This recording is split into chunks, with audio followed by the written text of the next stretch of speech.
Good evening, good afternoon, and good morning. Buenas noches, buenas tardes y buenos días. Bienvenidos a Demoliendo Mitos Políticos. Bienvenidos a nuestra charla número 101. Hoy tenemos el placer de contar con el profesor Pascal Lotaz, quien es profesor asociado en la Universidad de Kioto. También produce un increíble canal de YouTube llamado Neutrality Studies, que les recomiendo encarecidamente seguir. Además, es lo suficientemente generoso como para permitirnos republicar parte de su excelente contenido. Pascal, ¿cómo estás en Japón?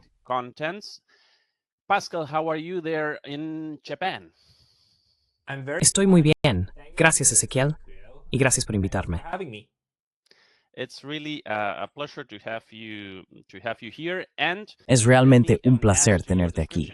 Permíteme añadir a tu descripción que tu canal de YouTube, Neutrality Studies, que está en inglés, también tiene una versión en español donde publicas todo en español. Se llama Sanebox Español. Enlazaremos todo abajo en la descripción, pero ve allí porque realmente vale la pena. Pascal, quería empezar con temas más generales y luego entrar en detalles. La primera pregunta que quería discutir contigo es ¿qué tan cerca estamos de una guerra abierta en Europa? ¿Y qué tan rápido crees que esa eventual guerra abierta podría escalar a una guerra nuclear? Open war could escalate into a nuclear war. So first of all, we already have an open war in Europe. Primero que nada, ya tenemos una guerra abierta en Europa.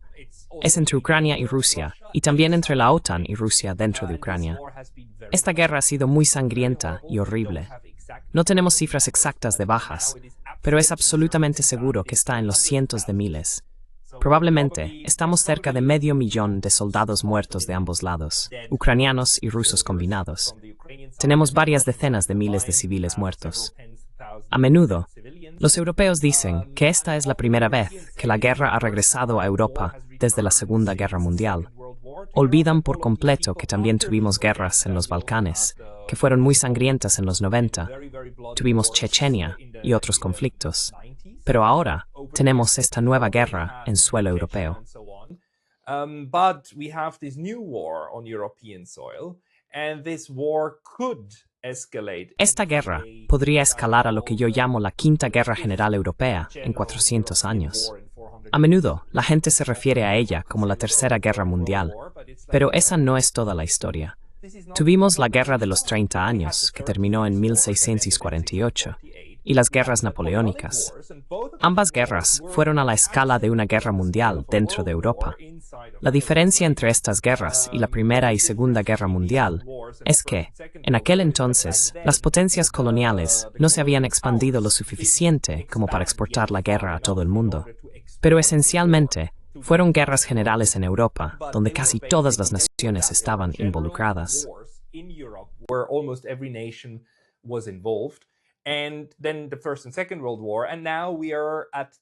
Y luego las Primera y Segunda Guerras Mundiales. Ahora, estamos a las puertas de la quinta guerra de este tipo. Si el mundo tiene suerte, otros pueden mantenerse al margen y seguirá siendo una guerra general europea. Si no, podría expandirse a grandes partes de Asia y América del Norte.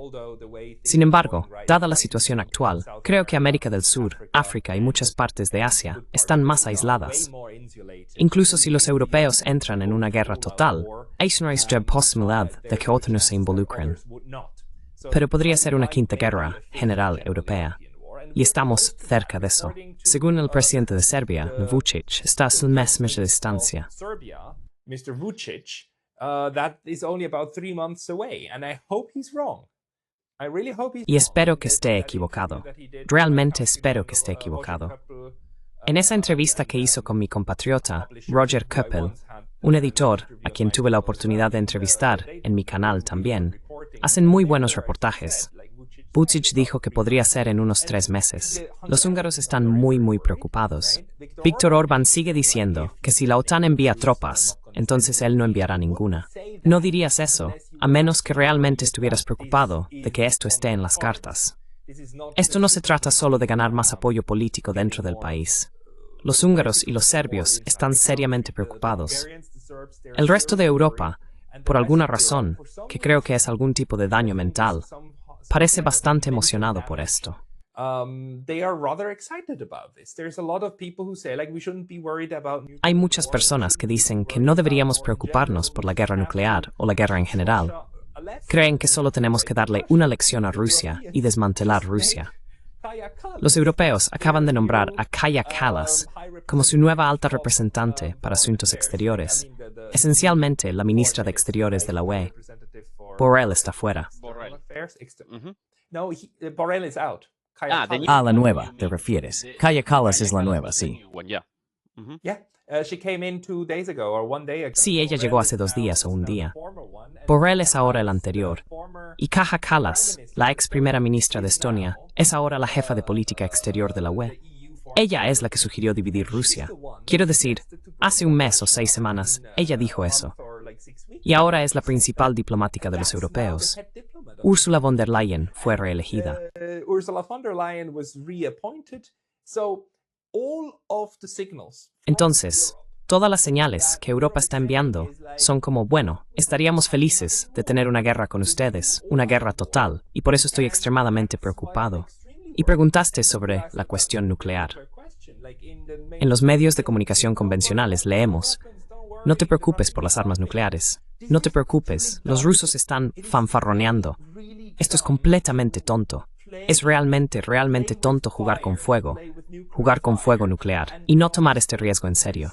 Los rusos están realmente internamente, quiero decir, publican todos estos documentos y tienen este discurso. Puedes seguir todos ellos. Karaganov, uno de los principales intelectuales, está diciendo, necesitamos dejar claro a los europeos que tienen que tenernos miedo.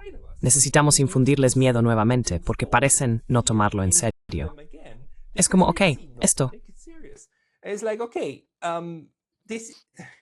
I am at the end of my wits because Estoy al borde de la desesperación porque en las discusiones con la gente a diario parece que nadie está preocupado. Todos parecen pensar que, como sobrevivimos a la Guerra Fría por pura suerte sin una caída nuclear, todo va a estar bien de nuevo. Creen que Putin es solo un bastardo como Hussein y que necesita ser puesto en su lugar, probablemente colgado del cuello como Hussein. Creo que esa es una posición completamente tonta y estoy muy preocupado de que este tipo de estupidez nos lleve a la quinta guerra general en 400 años. will land us in the 5th general war in 400 years. Yeah. As you were saying, I was Sí, remembering mientras the- decías eso, recordaba los 3 o 4 ataques que se llevaron a cabo contra este sistema de radar de reconocimiento temprano, a miles de kilómetros de la zona de conflicto, desde la línea de contacto dentro de Rusia. Atacar estos sistemas de radar, según la doctrina nuclear de Rusia, sería razón suficiente para iniciar una guerra nuclear, ¿verdad? Esto, sin ninguna conexión con las hostilidades en la línea de contacto, así que no podría estar más de acuerdo con eso. Déjame hacerte una pregunta relacionada con esto, Pascal. En el caso de una guerra directa, haces una distinción muy buena entre guerra abierta y una posible escalada. Tienes toda la razón en eso. At a possible escalation, you're completely right about that. But in the case of an escalation and Europe participating directly, Pero en el caso de una escalada y de que Europa participe directamente en una guerra con tropas allí, ¿qué tan probable crees que sería que Estados Unidos apoyara a Europa contra Rusia? ¿O crees que Smithers diría, ok chicos, esto ha dado sus frutos, nos vamos de aquí. Ahora nos enfocamos en China, que es nuestro verdadero adversario, y los dejamos con esta guerra contra Rusia? ¿Cómo ves el eventual papel de Estados Unidos en esa guerra? How do you see the eventual role of the US in that war? The United States, just like with Israel, Estados Unidos, al igual que con Israel, no podría retirarse del teatro europeo porque ya están demasiado involucrados. Y no me refiero políticamente, me refiero operativamente. Tienes esta enorme base militar estadounidense en Alemania, en Ramstein. Tienes tropas estadounidenses en Estonia, Letonia, Finlandia, Polonia y Rumania. Estas tropas también actúan como cables trampa. Esto significa que si el conflicto se intensifica y los rusos creen que no tienen otra opción que atacar estas instalaciones militares, muchos militares estadounidenses morirán, posiblemente en cientos o miles. Una vez que eso suceda, no habrá manera de que los estadounidenses se retiren de Europa. El estado de ánimo público en los Estados Unidos será de absoluta indignación y exigirán venganza. Indignation and they will want revenge. You know, the one thing that the Americans are Lo único de lo que los estadounidenses son muy sensibles es sobre las vidas americanas. Básicamente, los estadounidenses incendiaron el Medio Oriente y Asia Central porque 3.000 de sus ciudadanos murieron el 11 de septiembre. La mayoría de los países del mundo han experimentado la muerte de 3.000, 4.000, 5.000 o incluso 10.000 de sus personas a manos de los estadounidenses en América del Sur y el Medio Oriente. Y no hay nada que puedan hacer. Cada vez que muere un estadounidense, a menudo conduce a una guerra total. Esto es peligroso para todos, porque significa que los estadounidenses estarían completamente comprometidos a ganar. En Europa, esto convertiría a Europa en el campo de batalla. Puedes ver en el país actual, que es Ucrania. What happened to the current battlefield, which is Ukraine. Ukraine is devastated. Ukraine is dead. I mean, a third of its population. Ucrania está devastada. Un tercio de su población está ahora fuera de Ucrania. Su capacidad industrial y económica no está ni cerca de donde estaba antes. Este tipo de devastación podría ocurrir en muchos países de Europa y en el continente europeo en su conjunto. Si el conflicto se vuelve nuclear, probablemente ocurriría primero en el continente europeo. Antes de que Moscú y Washington se disparen misiles entre sí, apuntarían a otras áreas para evitar desencadenar una confrontación directa. Ciudades como Varsovia, partes de Rumania y tal vez incluso Berlín podrían estar en riesgo, a pesar de que Berlín está bajo el paraguas nuclear de Estados Unidos. Esta situación es catastrófica. It's a catastrophic situation, and the Americans wouldn't be able to take themselves out. And you saw how keen they Y los estadounidenses no podrían extricarse. ¿Viste lo interesados que estaban en desescalar la situación en el Medio Oriente cuando Israel hizo explotar ese consulado en Siria, el consulado iraní, que fue un acto horrendo destinado a arrastrar a Estados Unidos a una guerra con Irán? Lograron desescalar eso junto con Irán, porque es impensable que Estados Unidos pudiera retirarse de una guerra entre Irán e Israel. En el mismo sentido, si el personal estadounidense muere en Europa, estarán involucrados. No puedo predecir cómo evolucionaría, pero no veo a los estadounidenses perdiendo cientos o miles de tropas en Europa y luego diciendo, está bien, aprendimos nuestra lección.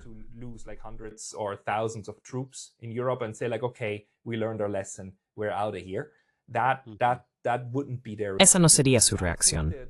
Y creo que los rusos también lo saben, lo cual es una de las razones por las que se están conteniendo de llegar tan lejos. Todavía están en la fase de luchar esta guerra por poderes tan duro como pueden en el espacio de poder.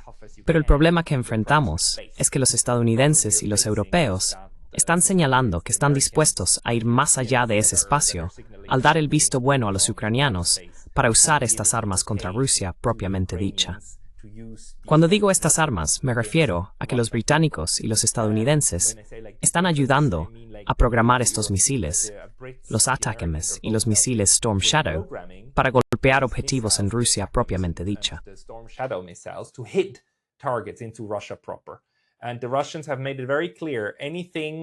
Y los rusos lo han dejado muy claro. Cualquier cosa dentro de las antiguas fronteras de Ucrania, incluida Crimea, para ellos es un objetivo legítimo. Puedes atacarlo y no lo considerarían una escalada más allá de eso. Pero si comienzas a disparar a objetivos en Belgorod, lo cual los ucranianos han hecho, o a objetivos dentro de la propia Rusia, como el sistema de reconocimiento nuclear que mencionaste, entonces eso es una clara escalada. Los europeos y los estadounidenses han demostrado que están dispuestos a hacerlo. Por eso estoy absolutamente desesperado. Quiero que se detengan. Esto es jugar con fuego, un fuego horrible.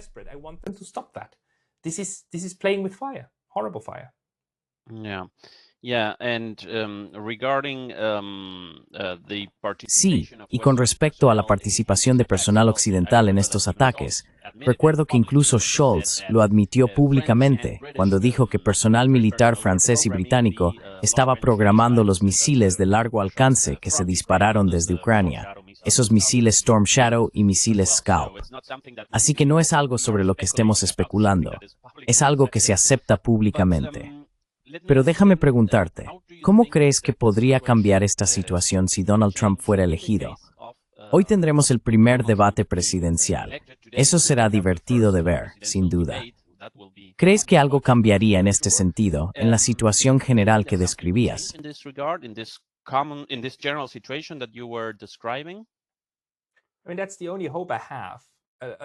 Quiero decir, esa es la única esperanza que tengo. Permíteme ponerlo de esta manera. Si Joe Biden gana, entonces sabemos que nada cambiará, ¿verdad? Eso es lo único de lo que podemos estar seguros. Este tipo va a seguir haciendo las cosas de la misma manera que las ha estado haciendo hasta ahora, y será el mismo equipo de políticas. No sé cuántas decisiones todavía puede tomar el señor Biden por sí mismo, pero sabemos que Jake Sullivan está ahí. Sabemos que Blinken está ahí. Y no creo que estas personas se vayan en un segundo mandato. Así que la máquina seguiría siendo la misma, y no veo que esa máquina cambie de rumbo. Tal vez lo harían porque quieren pelear con China, pero no apostaría por eso. Toda su reputación aún depende de lo que Alex Christoforou de The Duran suele llamar Project Ucrania.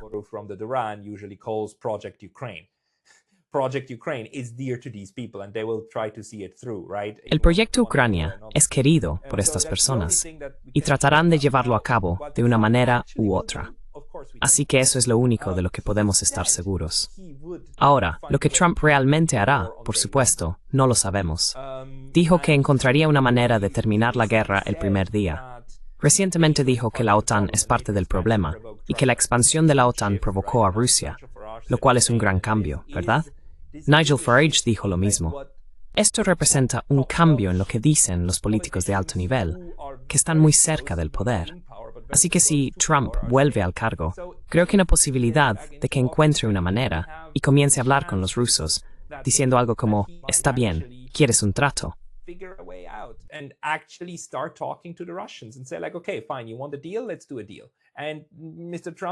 Hagamos un trato. El señor Trump, basado en cómo se ha presentado a sí mismo y lo que hizo en su primer mandato, es el más cercano a lograrlo. Es el único presidente de Estados Unidos que ha logrado reunirse con el líder de Corea del Norte 2 veces. Aunque involucró una retórica incendiaria y no produjo resultados significativos, las reuniones en sí mismas fueron un avance. Al menos tiene un historial de intentar este tipo de negociaciones. Aunque no soy fan de Trump y me opuse rotundamente a él en 2016, ahora personalmente espero que sea elegido. Con Biden, simplemente no hay posibilidad de salir de esta situación. Con Trump, podríamos tener una oportunidad.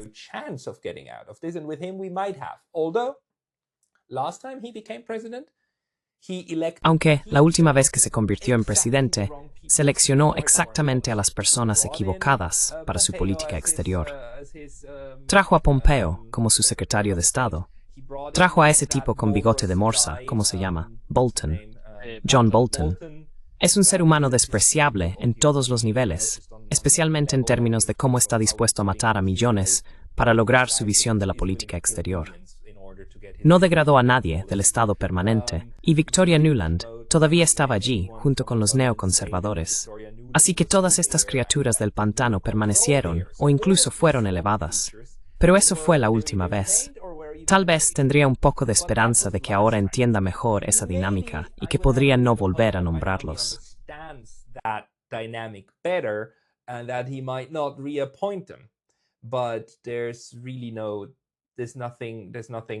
Pero realmente no hay nada que me dé certeza en esto. Además, si miras a sus donantes, cuando se trata de Israel, por ejemplo, está claro que todavía está dentro del pantano. O bien eligió no pelear esa batalla y seguir adelante. O realmente piensa que recibir millones de dólares de donantes conectados con AIPAC y usar retórica pro-Israel es importante. Sea cual sea el caso, es una señal de que no está fuera de este establecimiento político. Para resumir, es Perselkrod, porque es el único que acuerda potencialmente terminar, o ayuda a terminar en Europa, pero es en absoluto un hecho.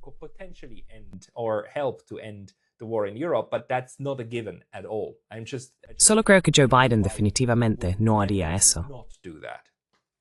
Ajá. Ajá. Estoy de acuerdo contigo en términos generales, y creo, al igual que tú, que me cuesta creer que él sea la mejor opción. Pero debería reformular eso como el mal menor con respecto a la presidencia de los Estados Unidos. Como persona de tendencia izquierdista, no me gustan muchas cosas que dice, pero creo que, en este sentido, él es el mal menor. Así que tengo exactamente la misma opinión en este sentido. Pero hay una cosa que también noto. Si desactiva el conflicto en Ucrania, hubo será increíble. History afraid you denu smoltui scalaling el conflicto en China, a través de Taiwán, Filipinas, Vietnam, y así sucesivamente. Philippines and Vietnam and so on. In fact, he was the one who somehow started to. De hecho, él fue quien comenzó a redirigir la política exterior de Estados Unidos. Hubo algunas medidas por parte de Obama, pero en su mayoría, Obama todavía estaba enfocado en la guerra contra el terrorismo. Luego vino Trump y dijo, ok, pongamos sanciones a China. Enfoquémonos en China como nuestro principal oponente o desafío en la lucha por la hegemonía mundial. Entonces, ¿no crees que podríamos estar apagando un fuego y comenzando uno nuevo con Trump? ¿Cómo ves eso?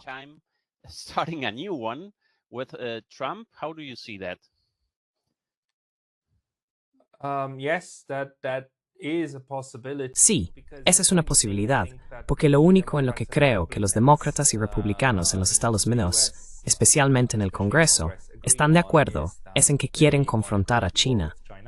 Han elegido eso como su objetivo estratégico.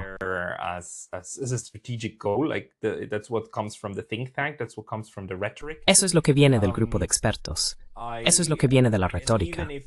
Incluso si dicen todo eso con la intención de que no suceda, como en la idea de tener disuasión, no creo que lo hagan. Eso no es lo que pienso, pero eso es lo que dicen. Dicen que necesitamos disuadir a China, ¿verdad? Pero incluso si eso fuera cierto, aún podría ser una profecía autocumplida. Haces todo lo que al final lleva a la misma circunstancia que algunos defensores bien intencionados de la disuasión querían evitar. Lo provocas porque en las relaciones internacionales es realmente simple. Este dilema de seguridad es bien conocido y bien estudiado.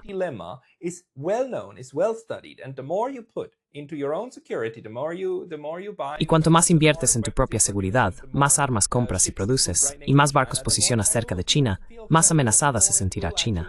En consecuencia, China mejorará sus propias capacidades militares.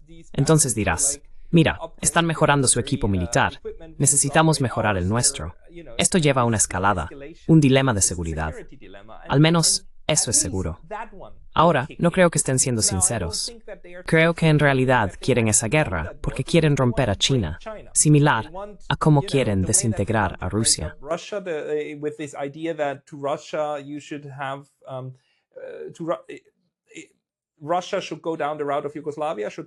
Rusia debería seguir el camino de Yugoslavia, debería desintegrarse de nuevo. Y luego deberíamos hacer lo mismo con China y desintegrar China. China también es un modelo a seguir para un estado multiétnico, ¿verdad? Podrías desintegrar China hermosamente y tener Tíbet, Hong Kong, Xinjiang y la parte manchuriana. Podrías tener una pequeña China dura y Shanghái podría independizarse con las áreas circundantes. Quiero decir, podrías hacer todo eso y estoy bastante seguro de que esto está en la mente de estos neoconservadores, porque le sucedió a uno de sus oponentes estratégicos y han soñado con replicar esto desde entonces.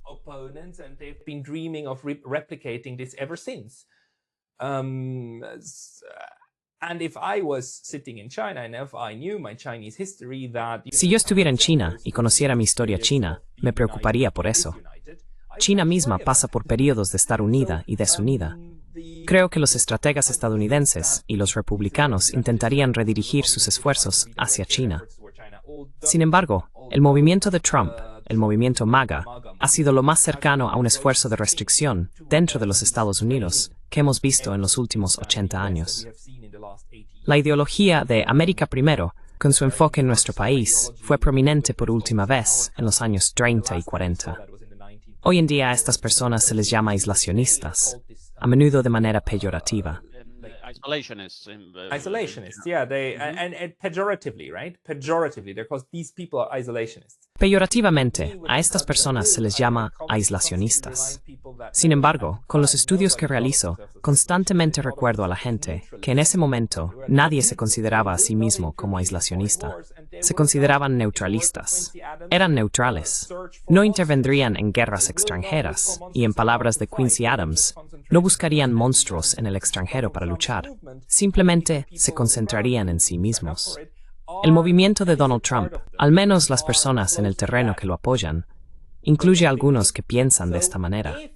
Si existe la posibilidad de que Estados Unidos se vuelva más autocontrolado y se enfoque en mejorar su propio país y hemisferio, sería por estas personas. Incluso ellos no dirían que Sudamérica no es de nuestra incumbencia. South America is none of our concern. Even these people would think that, Latin America. Incluso estas personas pensarían que América Latina es nuestro patio trasero. Pero eso ya sería una mejora respecto a querer ser el hegemón mundial, diciéndole a la gente en Asia Central cómo vivir sus vidas y tratando de dividir a China y Rusia para gobernar el mundo. Eso sería un paso hacia una forma menos belicosa de gestionar las relaciones internacionales. De nuevo, no soy fan de Donald Trump, pero él es el más cercano a realmente llegar allí, de todas las opciones realistas que tenemos. Había alguna esperanza con el señor Kennedy, pero eso ya se ha ido. El momento en que un candidato de un tercer partido realmente llegue a la presidencia todavía está bastante lejos en el futuro.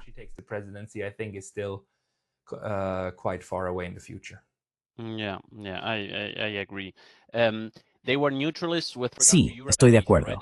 Eran neutralistas con respecto a Europa y Asia, ¿verdad? Con respecto a América Latina, siempre se consideró su patio trasero y siguieron la doctrina Monroe. Pero tienes toda la razón sobre tu interpretación. Hace 2 semanas tuvimos esta llamada Cumbre de Paz en tu país natal, Suiza. Al mismo tiempo, 1 o 2 días antes de que comenzara la cumbre, el presidente Putin declaró las condiciones que Rusia requiere para iniciar un alto el fuego y negociaciones. ¿Crees que alguno de estos eventos podría acercarnos a una posible resolución? ¿O crees que ambas partes están completamente en un punto muerto?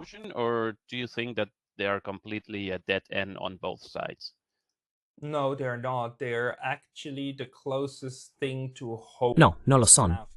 De hecho, son lo más cercano a una esperanza que tengo para una solución diplomática. Ambos son oficialmente rechazados por el otro lado, pero ambos fueron lo suficientemente significativos como para atraer atención. Así que, en cierto sentido, ahora estamos más cerca del inicio de negociaciones diplomáticas que antes porque conocemos las bases de estos campos.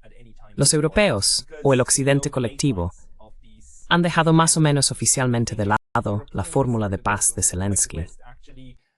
More or less officially let go of Zelensky's peace formula. I mean, this was my biggest fear that we would just. Quiero decir, mi mayor temor era que termináramos con la cumbre de paz de Suiza, reafirmando la fórmula de Zelensky, que exige la capitulación rusa. Eso está tan lejos de algo razonable, que es un callejón sin salida. Lo que salió de la cumbre de paz de Suiza, en realidad, está más cerca de algunos de los términos que China expuso en su propuesta de paz. Todavía está lejos, pero nos acercamos en cierto sentido. Lo que Vladimir Putin expuso es su línea de base. Antes lo más obvio que mencionó es la neutralidad de Ucrania. Es decir, sin Brescia, Netan. Obvious one is, of course, the neutrality of Ukraine, no NATO membership, and he actually said neutrality and non-alignment. Both of them together. Y él realmente dijo neutralidad y no alineación, ambos juntos. La otra condición es la retirada de las tropas de Ucrania de los territorios de las 4 oblasts, Zaporilla, Gerson, Donetsk y Lugansk, que aún están en disputa. Declaró que si se retiran, Rusia dejará de disparar inmediatamente. Si muestran disposición a retirarse, Rusia no disparará a nadie que se retire. Esto no significa que Ucrania deba necesariamente hacer esto. Indica que incluso si no se retiran, pero muestran disposición a discutir la neutralidad, podría haber una oportunidad para la diplomacia secreta. A moment when probably the Russians would, back-channel diplomacy would be possible. As in, the Russians said very clearly, we will not. Los rusos lo han dejado muy claro, no dejarán de disparar. No aceptarán una tregua a lo largo de la línea de contacto. Tienen objetivos estratégicos. La última vez que señalaron su disposición a negociar, en abril de 2022, se retiraron, y Ucrania llenó inmediatamente el vacío y los criticó, llamándolos débiles. Esta vez no van a hacer nada de eso. Sin embargo, para que comiencen las negociaciones, incluso mientras continúan los combates, creo que estamos más cerca de ese momento que antes. Vladimir Putin también ha reiterado recientemente que los términos siguen siendo los mismos y siguen siendo válidos.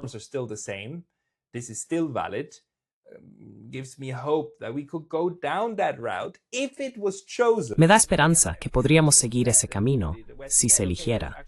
Si los europeos y Occidente dijeran, ok, vamos a tener negociaciones, incluso si la lucha continúa, esperaría que realmente esté sobre la mesa. Está claro, sin embargo, que la cumbre de paz de Suiza no estaba trayendo paz. Sin embargo, podría no ser completamente inútil para el proceso general de negociaciones de ida y vuelta. En mi propio canal lo llamé un desastre, pero en términos del proceso en curso, aún podría entregar algo que podría convertirse en parte de la solución, aunque lo que hemos visto, definitivamente, no es la solución todavía.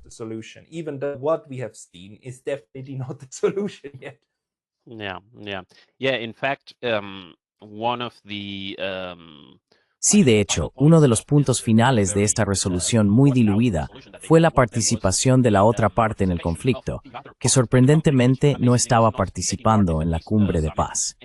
Esto fue solicitado en parte por algunos de los mayores partidarios de Ucrania, como Alemania.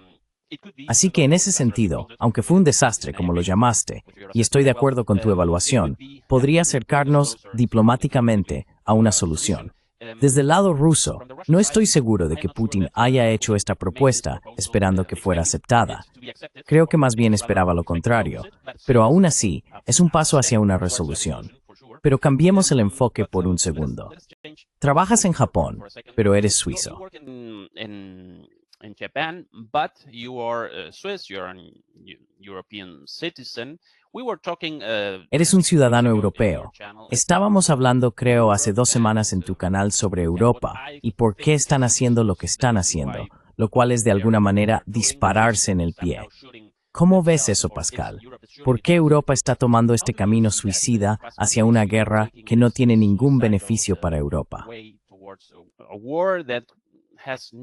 Benefits at all for Europe. Bueno, quiero decir, creo que necesito ser claro aquí. No creo que los europeos solo se estén disparando en el pie. Se están disparando en ambos pies y tratando de cortárselos al mismo tiempo. Esta es una de las políticas más tontas. En la historia de las políticas tontas, de las cuales Europa tiene muchas, este es un continente de decisiones estúpidas que los llevaron a guerra tras guerra mundial.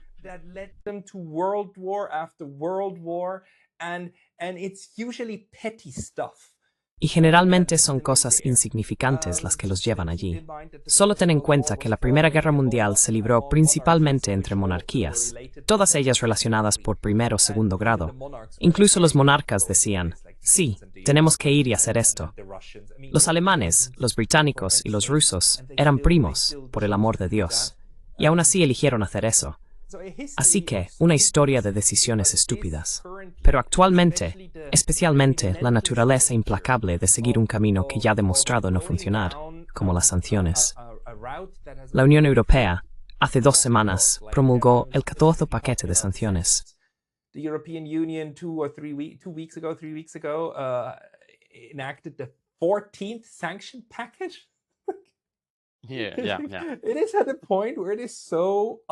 Está en un punto en el que es tan absolutamente ridículo que si no fuera por una situación tan grave, con tantas personas perdiendo la vida, sería simplemente absolutamente cómico.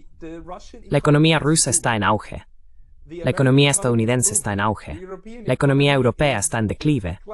Los alemanes están desindustrializando. Y los inversores alemanes están tratando de irse tanto como pueden e invertir en otros lugares, incluyendo los Estados Unidos. Los Estados Unidos ganan mucho. A nivel estratégico general, los Estados Unidos tienen mucho que ganar con esto. Los Estados Unidos están haciendo muy bien. Se están asegurando de que los alemanes y los rusos no hablen entre sí durante el próximo medio siglo. Comprobado. Están asegurando que los europeos estén aún más atados a ellos que antes y no tengan otras opciones. Comprobado. Economía floreciente. Comprobado.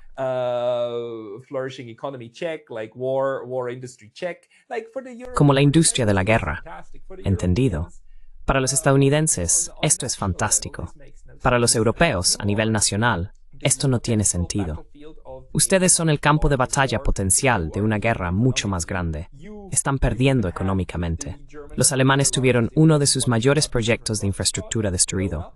En el mejor de los casos, fue un elemento rebelde de Ucrania, ¿verdad? El Estado que ustedes apoyan, tal vez un elemento rebelde. Entonces, tal vez no bajo control directo, pero estrechamente relacionado con el gobierno oficial.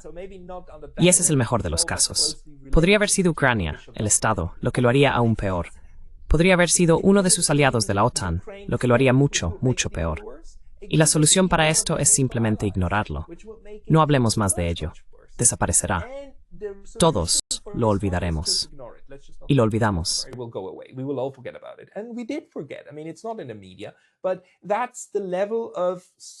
Quiero decir, no está en los medios, pero ese es el nivel de intención suicida en este momento.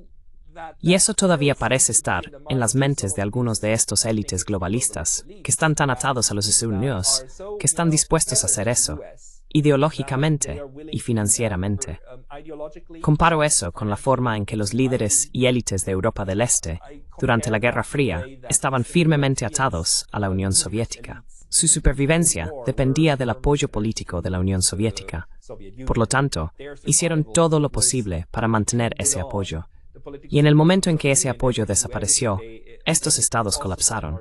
En el mismo sentido, creo que muchos de estos élites en Europa Occidental hoy perderían poder muy rápidamente si el apoyo de Estados Unidos desapareciera.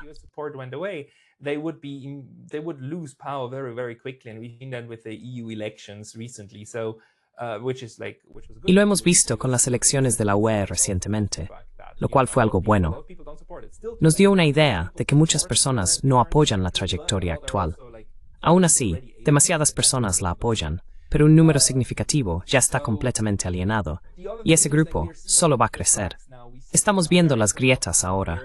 Vemos que los húngaros no están completamente a bordo, y los eslovacos ya no están completamente de acuerdo. Italia tampoco está contenta con hacia dónde van las cosas, aunque Meloni todavía promete su lealtad en general. Estas grietas están emergiendo, y espero que se hagan más grandes, porque en este momento, los intereses nacionales de los estados europeos parecen quedar en segundo plano. También vemos esto con toda la retórica de solidaridad con los Estados Unidos y mantenerse unidos.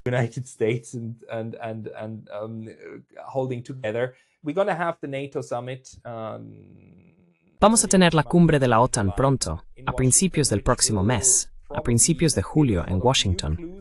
Esto probablemente nos dará muchas pistas nuevas. En este momento, vemos fuerzas trabajando para restringir este movimiento globalista hacia una OTAN global. Por otro lado, hay ideas de una OTAN global y más integración, con muchos europeos apoyando esto. Creo que es problemático ahora, porque esto nos ha llevado a la guerra actual en Europa y nos ha llevado al borde de más conflictos. Su solución al problema es redoblar esfuerzos y continuar con el mismo enfoque, creyendo que en algún momento funcionará. Piensan que todo estará bien si no tenemos miedo de más guerra. Creo que están equivocados y podrían llevarnos al desastre.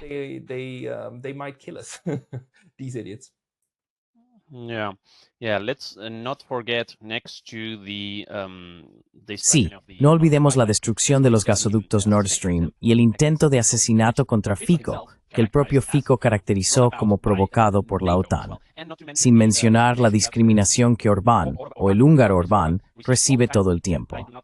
No necesito aclarar que políticamente no me gusta Orbán. Como dije, soy una persona de tendencia izquierdista, y él es un político de derecha. Sin embargo, es obvio que está siendo extorsionado política y económicamente todo el tiempo por Occidente solo por rechazar la guerra. Eso es un hecho.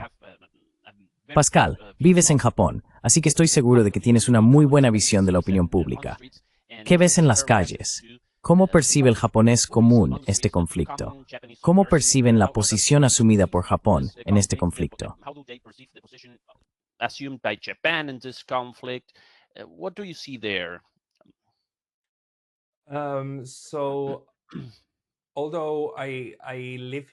Entonces, aunque vivo y trabajo aquí, no tengo televisión. No veo televisión regularmente. La veo cuando estoy con amigos o fuera. En parte porque las noticias de televisión aquí también son muy molestas, similar a Europa y Estados Unidos. Además, la televisión japonesa puede ser aún más ridícula por otras razones, como el manga y varios elementos peculiares. Eso es algo muy japonés, y está bien. En general, debo decir que la mayoría de la gente en la calle aquí, y la mayoría de mis amigos japoneses, están al tanto de entre Ucrania y Rusia. They are aware of the war between Ukraine and Russia, and they have Y en general, tienen opiniones similares a las que encontrarás en Europa, pero a un nivel emocional mucho más bajo. Sigo diciendo que las cosas aquí simplemente hierven a una intensidad menor. No se desbordan. El encuadre general de los medios aquí, por lo que veo en los periódicos y en la televisión, es similar a lo que vemos en Europa. Sin embargo, he visto programas en casa de mi amigo que son bastante largos, de unos 30 a 45 minutos, tratando de explicar los orígenes del conflicto. Esto es algo que realmente no veo en Europa. Los medios japoneses sí me hacen notas a esto.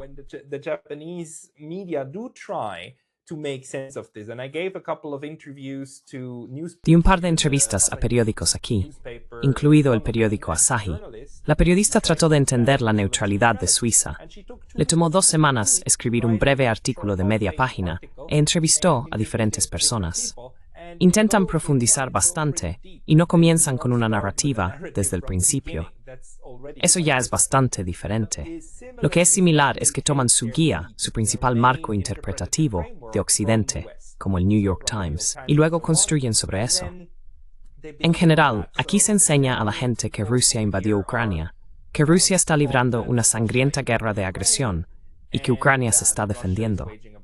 Ucrania es vista como la víctima y necesita defenderse.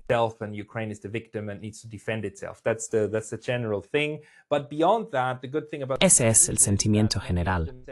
Lo bueno de los japoneses es que muchos de ellos dicen, oh, la guerra es horrible. Se enfocan en el hecho de la guerra y creen que debería terminar lo antes posible. En cierto sentido, no se involucran mucho en el juego de culpas. Ven la guerra en general como el problema.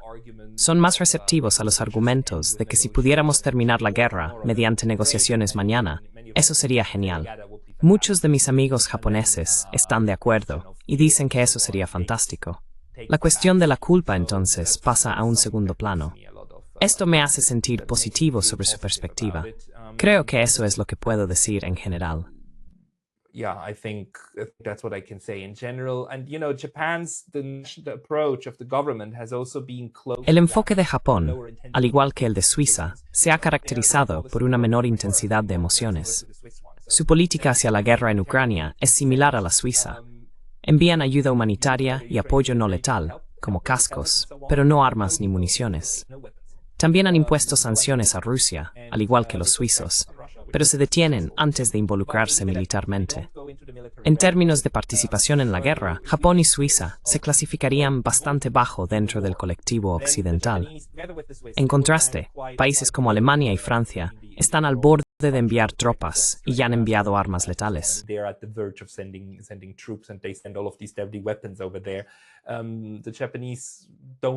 Los japoneses no hacen eso. Creo que también tiene que ver con su percepción diferente de la guerra, que es más matizada que la que tienen muchas personas en Europa. Esto se debe a la propaganda implacable que hemos visto en los últimos 10 años.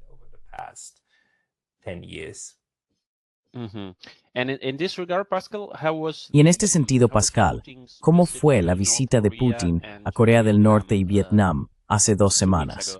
¿Cómo fue percibida? ¿Recibió atención mediática e interés del público en general, o es algo en lo que solo los expertos se están enfocando?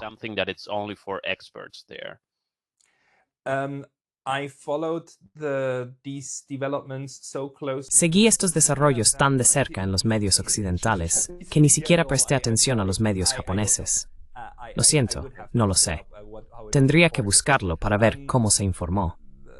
Honestamente, no sé cómo lo analizaron los japoneses, porque no consulto la televisión ni los periódicos en casa regularmente.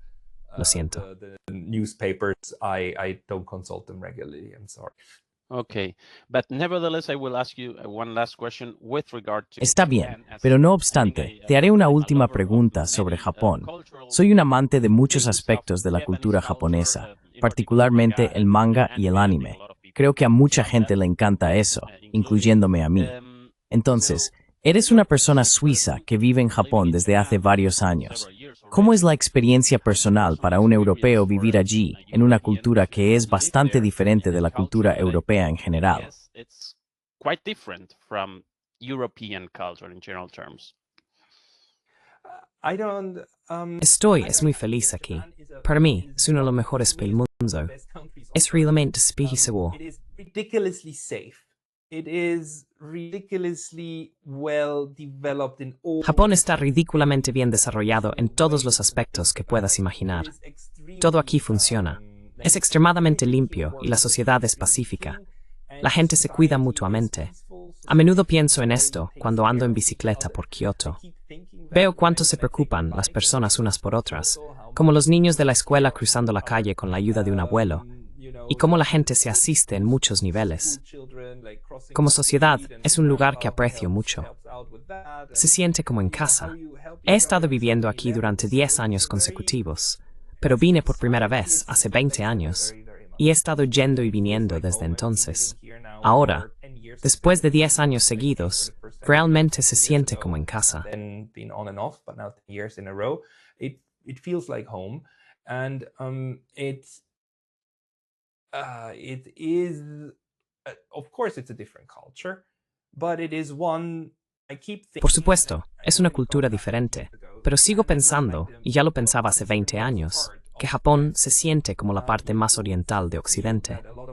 Muchas cosas funcionan de la manera que esperarías que funcionaran en Europa.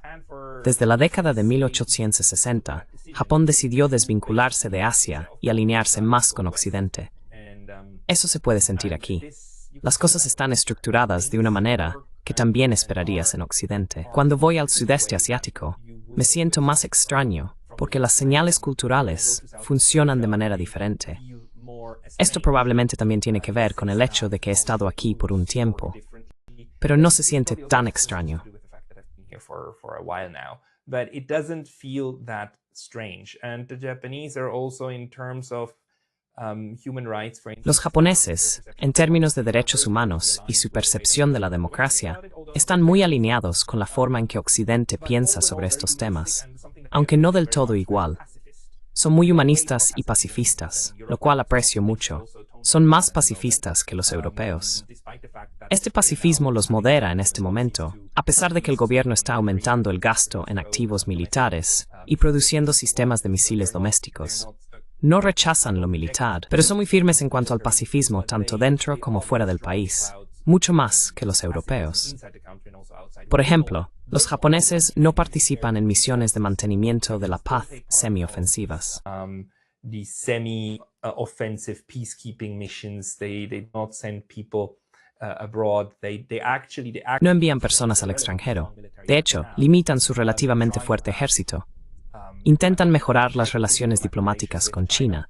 Tuvieron una maravillosa cumbre trilateral con China y Corea. Intentan integrarse regionalmente, a pesar de todas las sanciones que están ocurriendo. Creo que esto también tiene que ver con su enfoque más pacifista hacia la sociedad y las relaciones exteriores. Aprecio mucho a Japón. Como académico, hay muchas buenas oportunidades aquí. Me gusta que muchos programas académicos no están diseñados para producir un resultado predeterminado. Aquí realmente obtienes financiamiento para ideas creativas. Funding over here for creative ideas. My neutrality studies thing, I got hired 2 times by 2 different. Mis estudios sobre la neutralidad me han llevado a ser contratado 2 veces por 2 universidades diferentes. Aunque, incluso según los estándares japoneses, se considera extravagante, aprecian las ideas creativas. En este momento, esta es una sociedad bastante liberal y abierta, aunque no lo parezca desde el exterior.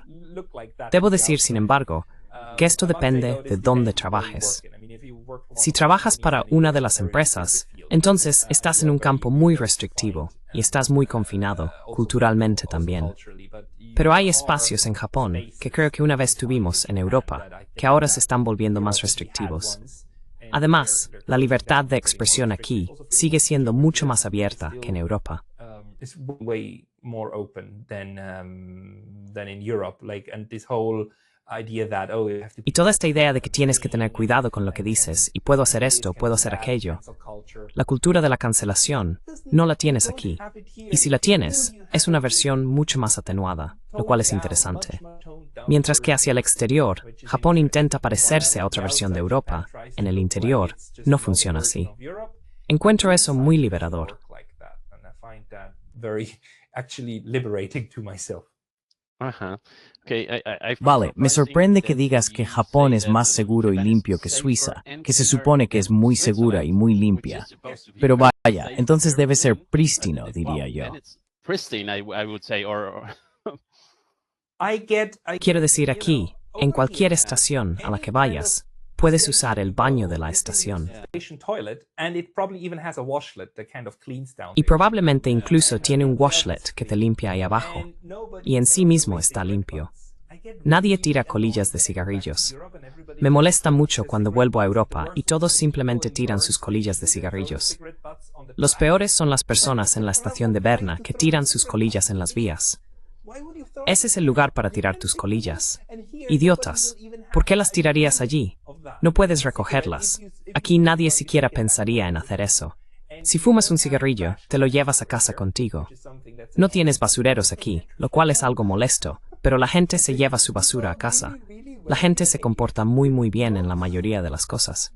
Así que, sí, es más limpio. Quiero decir, en serio. Y los trenes son más puntuales que en Suiza. Y tienen más, tienen trenes interurbanos. Así que Suiza, y especialmente ustedes, SBB, por favor vengan aquí y estudien cómo hacerlo bien.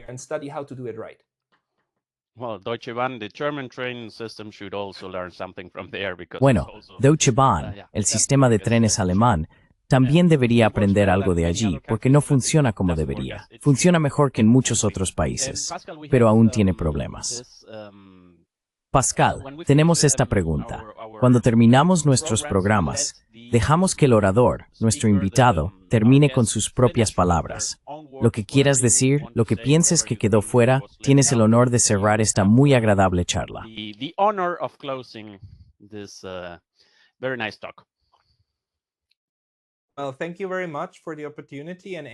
Muchas gracias por la oportunidad.